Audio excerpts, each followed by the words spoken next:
Hello and welcome to the Doors Are Right Market Minute. My name is Susan Morrison, and today we wanted to just briefly talk to you about the international world out there with respect to investing. Most of you are probably aware of how you can invest in the United States or the domestic market. You hear about the Standard & Poor's or the Dow Jones Industrial Average, but realize there's a whole other world out there right at your fingertips and there's ways for you to invest and get access or exposure to other countries through the use of the exchange traded fund, for example. But when you do consider embarking upon investing globally, if you will, because there's plenty of opportunity out there for growth. Just think about Brazil and China, you hear that in the news. There's a way for you to buy those countries. But you have to be aware of the fact that when you're looking at international equities as an asset class, that there's an emerging market and there's a developed market.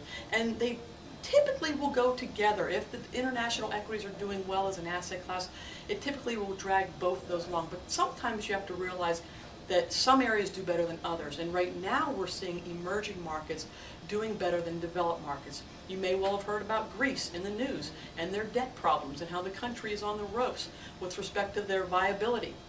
So what we've seen is the developed markets have really suffered. Europe in general has really been dragged lower. Great Britain, if you were to look at any of their foreign currencies that are associated with those particular countries, they're the ones that have been the weakest, while our US dollar has been strong. So what you have to realize is there are ways to invest in emerging markets, and our work here at Dorsey Wright has determined that on a relative strength basis, so if you were to pit one country versus another and let them wrestle it out, Europe, Great Britain, Spain, France, Germany, that's not the area to invest in right now.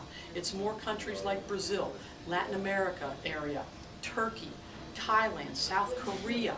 And if you were to look at any of the developed countries, you really need to focus in on Canada and Australia.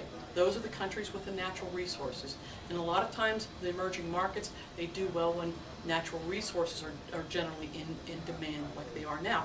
So that's why you see countries like Brazil doing well, Russia doing well, because they have the natural resources. So if you want to focus in on expanding your investment horizon and including international equities in your investment mix, realize there's emerging markets and developed markets, and right now it's the emerging market countries that look great.